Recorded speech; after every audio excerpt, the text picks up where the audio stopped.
Wednesday. Vice Principal Luna squinted through her sunglasses against the glare of the sun as she drove. Her workday at Canterlot High School had been a grueling one. As they often have been in the weeks following the friendship games, she and her sister Principal Celestia had their hands full of addressing inquiries from parents, of school officials, and the media regarding the incident. She was more than ready to relieve some of that stress. Pulling into the shopping center parking lot, she found an open space parked in her sedan. Wasting no time as she exited out of the car, retrieved back to the black gym bag from the back seat, and proceeded to cross the parking lot. It was a small upscale open-air shopping center at the edge of suburbs. In the time that she had been coming here, she had yet to encounter anyone from CHS or student faculty. Nevertheless, she remained alert as she headed through the staircase near the end of the two-story structure. As she started up the steps, Luna reached into her gym bag for her bottled water, only to find that she had forgotten it at home. Luckily, there was a vending machine nearby on the second level, and of course, buying a single bottle was going to be outrageously expensive. But such was the price of inconvenience. Reaching the top of the stairs, Luna strode over to the row of vending machines. After inserting the requested number of coins and putting in her selection, the machine dispensed an ice-cold bottle of water. Now she could be on her way before Vice Principal Luna. Luna gave a start as she whipped around to find none other than Twilight Sparkle, in the recent transferred student from Crystal Prep Academy. Twilight smiled nervously. "Sorry, I didn't mean to startle you. Twilight!" Luna quickly collected herself. "What a pleasant surprise." "I was just running some errands when I saw you." Twilight eyed Luna's gym bag. "You going for a workout?" "I certainly am." Technically, it was not a lie. As luck would have it, there was actually a gym on the second floor, a bit the exact opposite of the direction where Luna was headed. After all, our bodies weren't designed to be sitting behind desks all day long. "That's what Rainbow Dash always says." "Well, I've got to get going. Have fun." "I shall. Take care now, Twilight." Even as Twilight walked off, Luna made a point of casually walking in the direction of the gym. Only after Twilight had disappeared around the corner, and she did breathe a sigh of relief and a hasty doubled back. It was too close. At least Twilight had been so inquisitive. Still, it was nice of her seeing her open up the way she has. Luna strode past the vending machines, the staircase, and then around the corner. Reaching the end of the walkway, she had arrived at her destination. The lobby was a plain lackluster, save for the few chairs, one facing the other. Behind them was the opposite end, was the doorway adorned with a beaded curtain. Behind the counter, the secretary, a sweetly grandmotherly woman, was busy on a phone call, but still greeted Luna with a smile as she walked up. After signing her name on the sign-in sheet, Luna stepped through the beaded curtain. Halfway down the hall, she entered the dressing room. A minute later, she emerged, wearing a black sports bra matching her workout pants. She continued to the end of the hall on her bare feet. The dance studio was well lit, with mirrors lining the wall, giving the illusion of being twice its actual size. Staggered across the hard floor were 10 other women in varying ages and builds, chatting as they stretched their legs and hip muscles. At the far end was their friend Dean Cadence of Prep Crystal Academy. They all turned to greet Luna as she entered. "Hi, Luna." "Hello, ladies." Luna greeted each of her classmates as she walked over to Cadence, who was similarly dressed as she. Setting up her gym bag aside, she had joined her friend warming up to her belly dancing class. Luna discovered the dance class then less than a year ago, when she happened to upon an instructional DVD in a department store at the bargain bin. She curiously picked a peek. She then bought the disc and practiced exercises in the privacy of her own home. Before long, she had shared her discovery with Cadence, who too also began to partake in it. The exercises were fun and invigorating, especially after a long day at work. More importantly, they found themselves feeling more confident in their own bodies. Soon they were no longer satisfying, just mimicking movements of the front video screen. They wanted to get a full experience 6 months ago, but they enrolled into the studio's class. Twice a week they left behind an outside world and all of its troubles to practice an art that is so enriched of their lives. "How was your day?" Cadence asked as she rotated her left foot. Same old, Luna replied as she rotated her shoulders. "Yours?" "Much the same." Cadence switched to her feet. Clinch is still avoiding limelight, however, the ripples continue to flow. Following the friendship games, and many Crystal Prep students and faculty began to reevaluate the school's mission and vision. Many left that school had grown incompetent, relying too much on its vaunted reputation. Others left that Crystal Prep needed to temper their request for excellence with compassion, or at least humanity. Cadence then reached down to her ankles. "How has Twilight been doing at CHS?" "Quite well." Luna reached both her arms up to the ceiling. "Funny you should ask, I just ran into her outside." Cadence then glanced up at Luna. "Twilight was here?" "Over by the vending machines. She thought I was going to the gym." "You got lucky," Cadence laughed. Nobody in her professional or social circles, even Principal Celestia, and not certainly Principal Clinch, knew that they practiced a belly dance. To an average person, to the very worlds of conjured images of women dancing for the pleasure of men, leading to many equate with stripping. They agreed that it would be best if they remained discreet about their extracurricular activity. "Good evening, ladies," the instructor called from the front. "Let us begin." After practicing some fundamentals, hip circles, shimmies, and undulations, each woman spent the remainder of the class practicing their dance number for the upcoming recital on Saturday.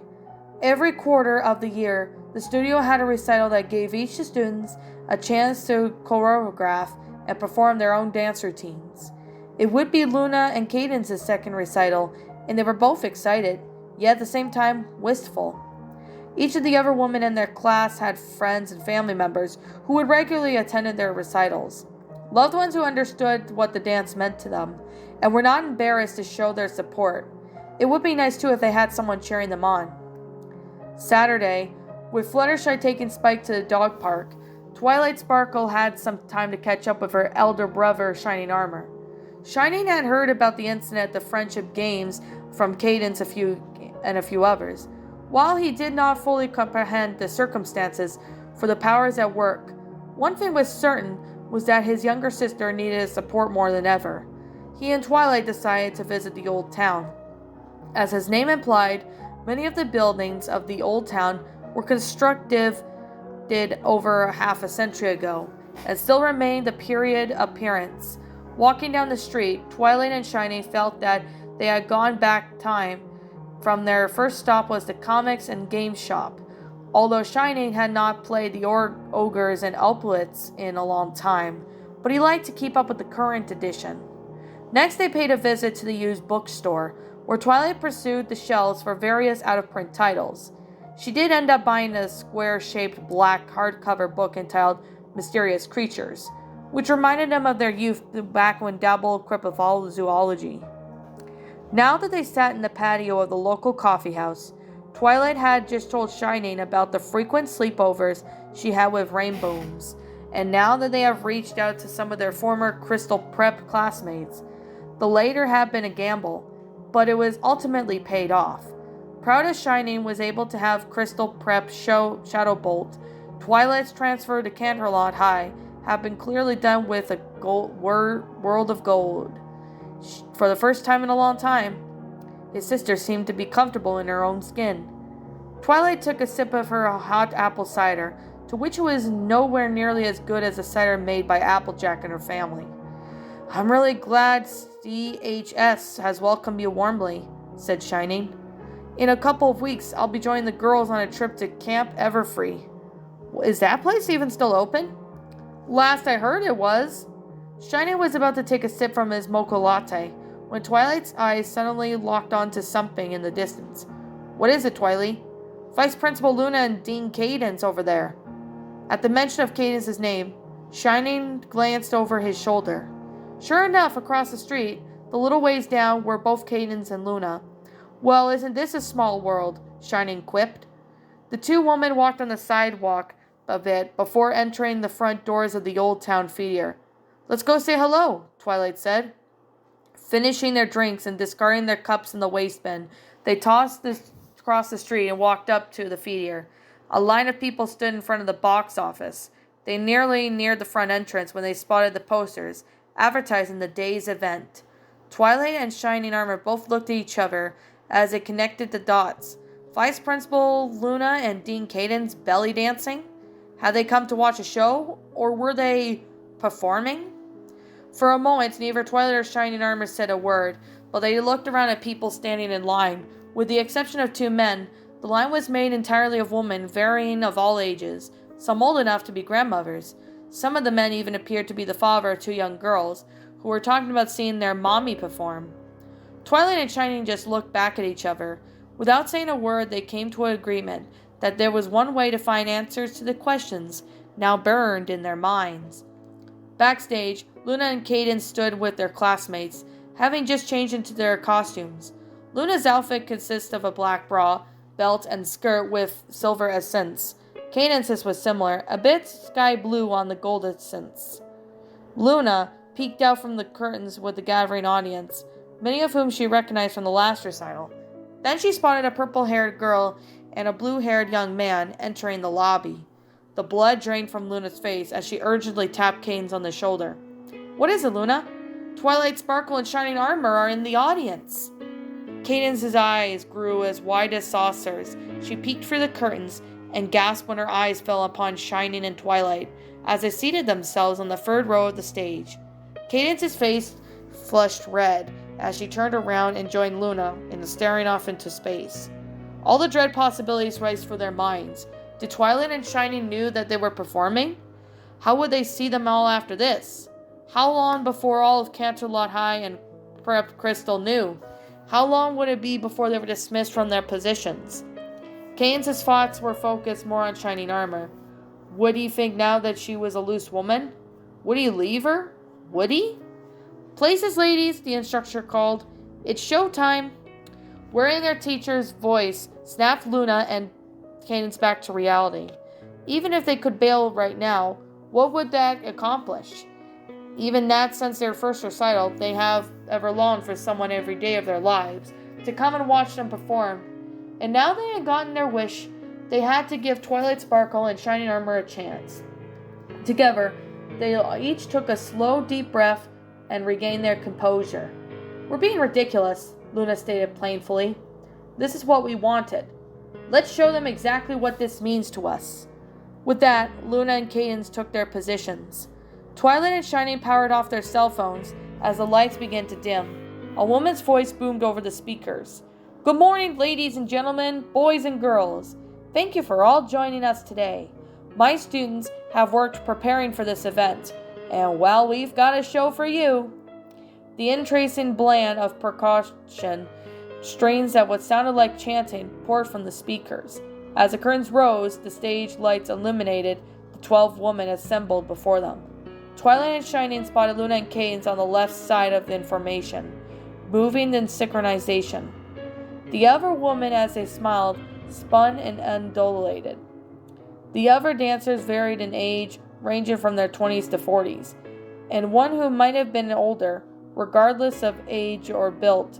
Each one of them was stunning to behold. Some of them were even colorful costumes, showed plenty of skin, and others were less revealing, but still accentuated from the feminine form. From the stage, Luna and Cadence then stole glances at Twilight and Shining, every now and then. Both of them were completely enrailed watching their performance. The Shining diligently keeping his eyes on Cadence. After opening group number, the dancers took turns performing their individual routines. One danced with a curved sword, the other one danced a twirl looked like a hooked cane, and danced with it playfully flirting with a man on the audience, who appeared to be her husband. Another seems lost in a trance like it, in reverse as she danced. Every now and then, some of the women in the audience will give an unaltering cry as a dancer performs some incorrect maneuver. Before long, it was Luna's turn. She began number prone on her floor, cloaked in a large black veil, as the haunting percussion and string instrumental boomed the speakers as she rose to her feet. In her hands, the veil seemed to be taking a life on its own as she shimmed down and spun around on stage. Twilight watched in awe. The Luna before her was a completely different woman from the vice principal of Canterlot High School. She could not put her finger on it, but there was something palpable about this way, and Luna and some of the other dancers performed. How they seemed to be channeling some unseen force though through their bodies. Cadence was up next as she shimmered through lively drum beat pouring from the speakers, punctuating the rhythm with the chiming in miniature cymbals she wore on her fingers. Between shimmering and spinning, and she was in a constant motion, cymbals chiming all the while. Shining's eyes never left Cadence. Prior to this day, the only belly dancing he had ever seen was a fantasy movies involving genies and flying carpets, and ridiculously campy sponge thrillers. The spectacle before him now was something far, far different, and indefinitely more beautiful. When Cadence finished her number, Shining applauded with a sweet, sincere smile on his face, the very same one that she had come to love. She smiled right back at him, and the very same woman had came to adore. The finale brought all the dancers on the stage once more, and concluded standing ovation from the entire audience. After the performance had been back into their civilian clothes, they filtered out into the theater lobby to greet their friends and family. Sure enough, Luna and Cadence found Twilight and Shining waiting for them. Twilight ran up to embrace Cadence. "That was so beautiful," Twilight beamed. "You were wonderful," Cadence, Shining Armor said to Cadence. Both of you," he added when he tilted her head towards Luna. "Thank you so very much," Cadence replied. "I am curious, though." Luna approached with an unreadable expression. "How did you find us?" There was no edge in Luna's voice, but Twilight suddenly found herself reverting back to Crystal Prep persona. "We were at the coffee house up on the street, and we saw you went to the theater. Well, we were curious, so we bought our tickets." "How was that for luck?" Cadence nodded to Luna. "I have a confession, Twilight," Luna said, as she cracked a warm smile. "When you saw me the other night, I was actually on my way to our dance class." Twilight gasped. I didn't mean to intrude. It's all right," Cadence said, as she gently took Twilight's face in her hands. "We're glad you found us. Until today, we've never had a cheering section."